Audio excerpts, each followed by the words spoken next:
Dan semua bupati, gubernur mau jadi gubernur bupati itu Boy sama Niko hanya ngejar ini aja, ngejar APBD dengan pertambangan aja. Nah terus kalau untuk kembali modalnya. Kalau sekarang kebijakan dari Demil pusat gimana Pak Lima? Nah inilah, mungkin Allah mendengar, Tuhan mendengar, ya.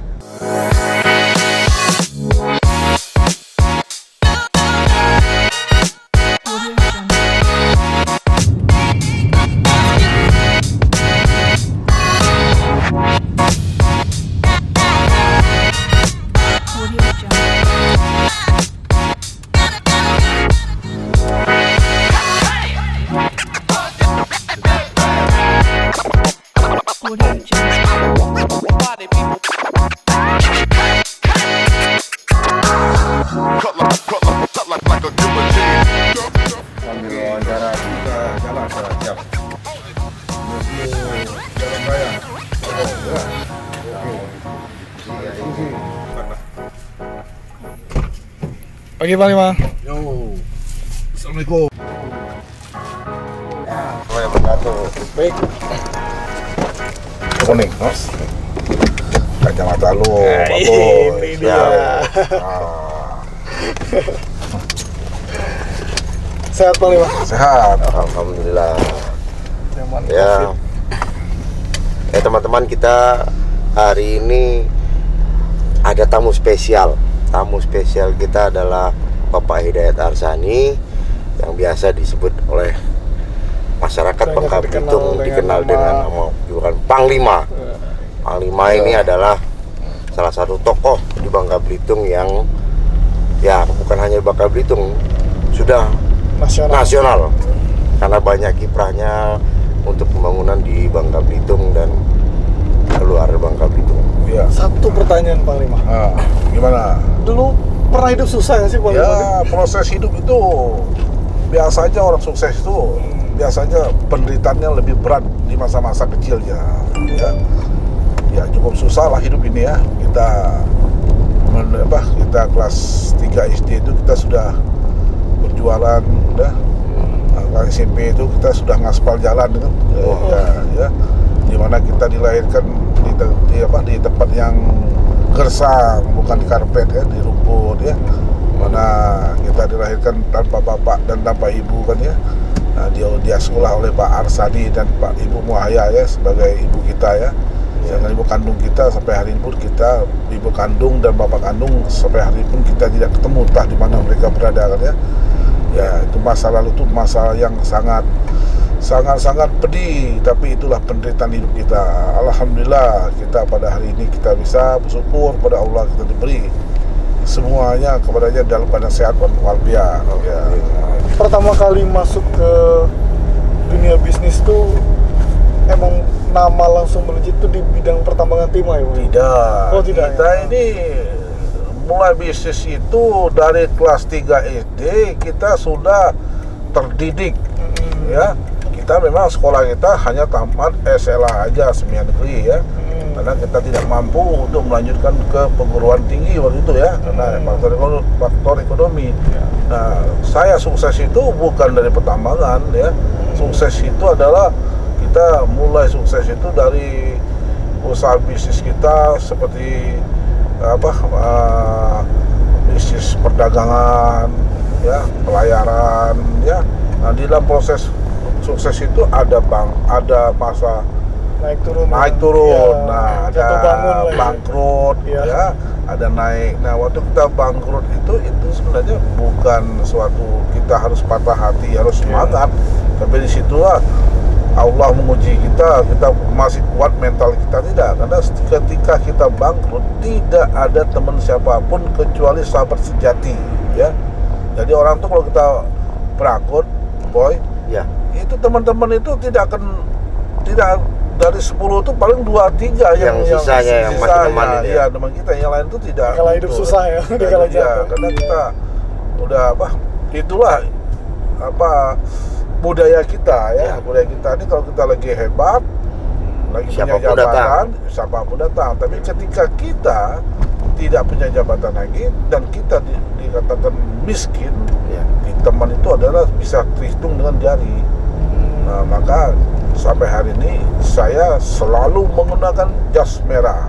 Artinya jangan lupa sejarah. Sejarah itu adalah gurumu yang mengajarkannya, orang tuamu, dan orang yang pernah menolong kita pada saat kita lagi sakit, lagi susah, lagi jatuh, lagi dalam mengalami problem hidup kita. Nah, itulah orang-orang yang harus kita normalisasi dalam kehidupan budaya kita sebagai umat yang beragama.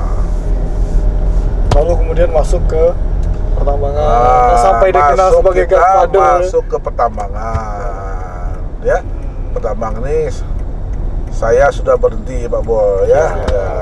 Saat zaman saya dulu, undang-undang pertambangan ini masih abu-abu, ya.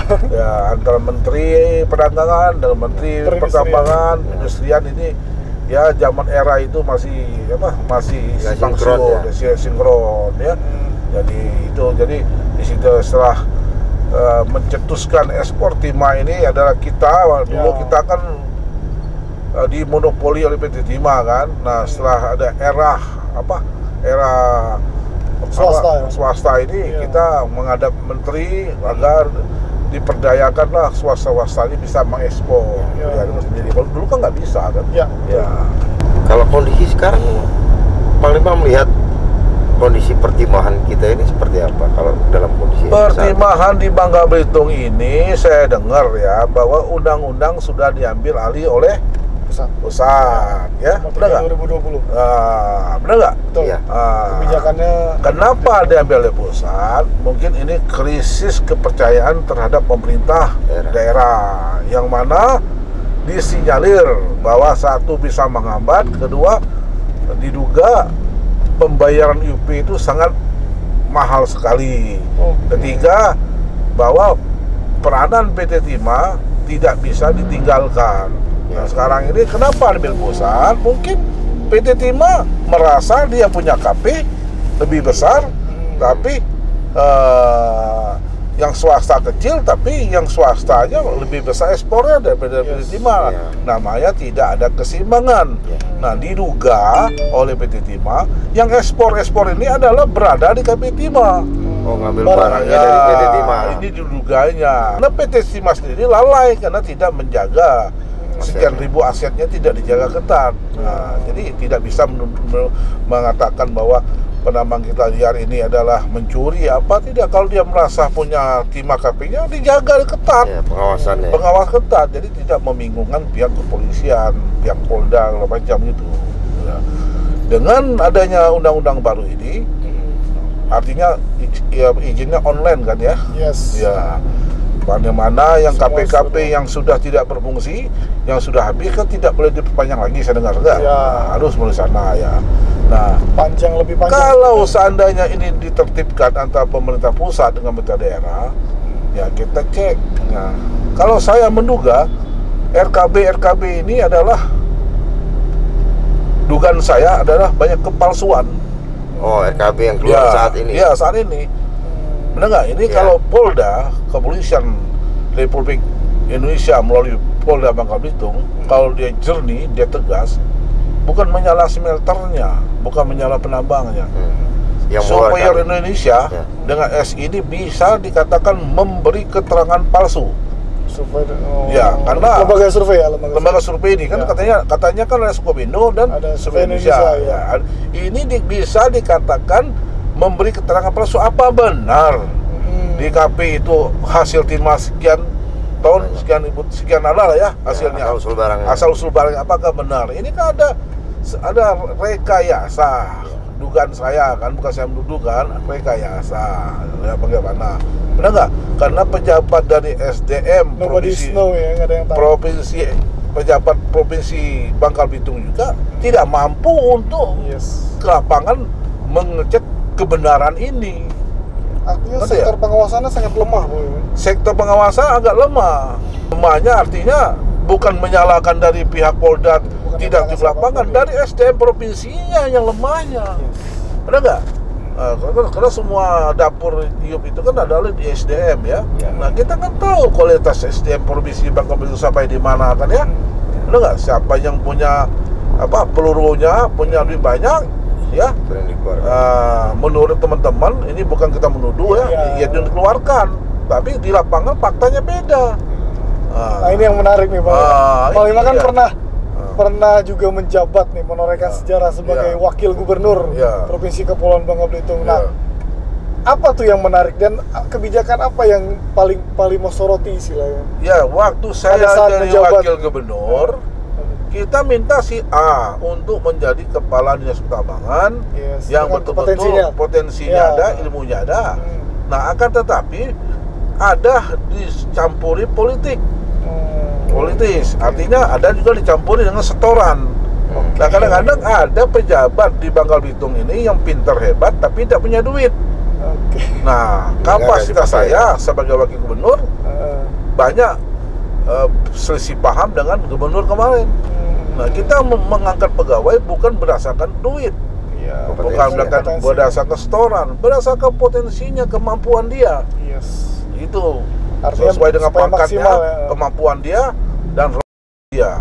Nah, menjadilah sebagai kepala dinas penambangan wasit yang baik, yang lurus. Ya. Kalau LKB-nya 5 ton, bikin aja 5 ton aja, nggak usah bikin 50 ton. Nah, kalau ada superior independen yang diperintah oleh perintah Polda, coba cek itu LKB-nya, benar nggak hasil timah sekian, ternyata itu bodong, Pak Boy.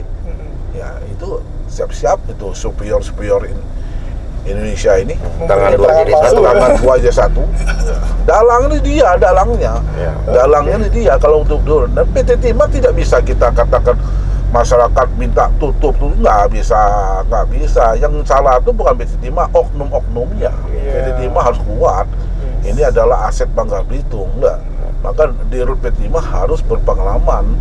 Enggak, direkturnya harus berpengalaman. Enggak bisa dicampuri politik, enggak. Ini dagang-dagang habis ya. Masa kita sebagai putra daerah, Pak Boy. Kita lahir dan 66 tahun 63. Umur saya sudah 57 tahun. Masa kita hanya jual balok terus? Jual kayu tuh, enggak pernah jual kursi, jual meja. Kan malu aja kan ya. Sedangkan kita masih terbesar ya. Iya, dulu saya ketua presiden Asosiasi Bank Indonesia ya. Kita waktu Krismon ekonomi Indonesia di bawah 5 ya. Kita 7 ke atas nggak masalah. Ya, kita sudah menyisikan barang jadi semua. Nah, barang jadi itu Mas Boy, apa? Niko. Kalau kayu itu hanya nilainya 1 juta, dijadikan banyak-banyak bisa 10 juta. Packagingnya. Artinya nilai tambahnya besar. Maka ada industri ilir. Ini sudah hilang semua ilir nih kemana? Sampai kapan kita mau ekspor timah balok ini? Sampai kapan kita berhentinya? Bukan saya mengkritik PT Timah, bukan. Sudah waktunya kita membuat industri ilir yang berpotensial, yang punya brand. Ya, masa kita jual balok terus angkat balok, berapa reklamasi kita? Kita bakau, kita hancur. Bawa karang terumbu karang hancur, nggak sesuai dengan itu. Nah, di sini kadang-kadang seorang gubernur, bupati ini tidak berani mengatasi ini. Kalau mengatasi ini takut nggak terpilihnya, benar nggak, takut di demonya. Politiknya kepada kita bukan begitu arah kita. Bagaimana kita menertibkan ini hidup. Jangan menertibkan, membasmi. Bukan caranya gubernur, bupati memerintahkan satpol untuk nangkap-nangkap. Bukan begitu, pembinaannya lebih kuat. Nah, hutan produksi yuk kita urus, PT Timah kita panggil, duduk bersama, sama-sama. Jangan ada lagi katanya konsorsium 5 smelter yang bisa ekspor. Namanya monopoli, Boy. Tetap ada konflik. Konfliknya makin tinggi. Nah, apalagi sekarang kita lihat Presiden Bapak Jokowi sudah memerintahkan peluang ekonomi besar-besaran. Kebijakannya. Imunitas. Tapi di bawahnya masih ngelawan. Kadang-kadang kesian dengan presiden udah bersih gitu, udah baik gitu, tapi di bawahnya kementerinya, di bawah dirjennya, di bawah dinasnya, di bawah gubernurnya, bupatinya kok gitu. Jadi sinkronnya nggak begitu kurang. Nah, jadi merasa pertimbangan ini, dulu orang bilang timah habis. Buktinya nggak pernah habis. Artinya para smelter, para penambang ya dibenahi dengan baik dengan duduk satu bangku. Nah, benar nggak, satu bangku. Nah, PT Timah sebagai pengayom dari pengasuh dari apa pengusaha-pengusaha dirangkul. Ya. Dan gubernur, bupati jangan berpolitik. Ya, jangan si A tidak boleh, si B tidak boleh, RKB tidak ada uang sekian miliar katanya, ada cetekan tidak keluar. Jangan, ini bukan anak kecil lagi. Dan semua bupati, gubernur mau jadi gubernur bupati itu Boy sama Niko hanya ngejar ini aja, ngejar APBD dengan pertambangan aja. Nah terus kalau untuk kembali modalnya. Kalau sekarang kebijakan Dadamil pusat gimana Pak Lima? Nah inilah, mungkin Allah mendengar, Tuhan mendengar, ya kebijakan diambil pusat kan istilah bahasa kita kan gigit jari, benar nggak? Nah ini sebenarnya nggak perlu pusat ngambil alih. Ya. Selama kalau dibenahi dengan bagus. Benar, berarti wibawanya gubernur habis, benar nggak? Kenapa dia ambil alih? Iya, wah gitu. Ada tanda tanya besar. Ada tanda tanya besar. Ya, mungkin diduga gubernurnya terlalu tinggi, mungkin kencang mungkin ya, lo nggak? Nah, benar nggak, Pak Boy? Itu aja fair aja kita bicaranya. Dengan Panglima harus fair, kita tidak bisa, itu bukan nggak bisa kita katakan tertutup apa, itu buka aja. Kenapa lebih alih? Ada sesuatu, apa lobby kurang, ya? Apa peraturan kita kurang? Benar nggak? Ada something ya. Nah, itu Pak Boy.